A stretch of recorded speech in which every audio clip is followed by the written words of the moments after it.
Hello everyone, welcome to our channel. Telugu రాష్ట్రాలలో భిన్న వాతావరణ పరిస్థితులు, కొన్ని జిల్లాల్లో మాత్రం భారీగా పెరిగినటువంటి ఉష్ణోగ్రతలు, మరికొన్ని జిల్లాల్లో మొదలవునున్నటువంటి వర్షాలు. వివరాల్లోకి వెళ్ళి వాతావరణ పరిస్థితులు తెలుసుకుందాం.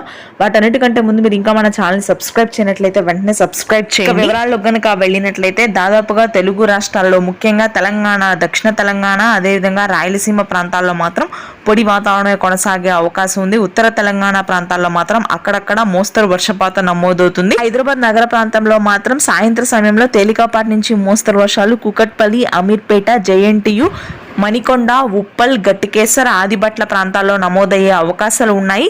ఇక ఆ తరువాత ఉత్తర కోస్తా జిల్లాలో మాత్రం బంగాళాఖాతంలో కొనసాగుతున్నటువంటి ఉపరితల ఆవర్తన ద్రోణి ప్రభావంతో జూన్ 19 నుంచి వర్షాలు మొదలవుతాయని వాతావరణ కేంద్రం వెల్లడించింది. ఇవాళ రేపు దాదాపుగా పొడి వాతావరణం కొనసాగుతుంది. శ్రీకాకుళం, విజయనగరం, విశాఖపట్నం ప్రాంతాల్లో మాత్రం తేలికపాటి నుంచి మోస్తరు వర్షాలు 4-5 రోజుల పాటు నమోదు కానున్నాయి. ఆ తర్వాత మధ్యాంధ్ర జిల్లాలో తేలికపాటి జల్లులు కురుస్తాయి. జూన్ 20 నుంచి కూడా దాదాపుగా రాయలసీమ ప్రాంతాల్లో పొడి వాతావరణం, అత్యధిక ఉష్ణోగ్రతలు నమోదవుతాయి. ఎటువంటి వర్షాలు కురిసే అవకాశం లేదు.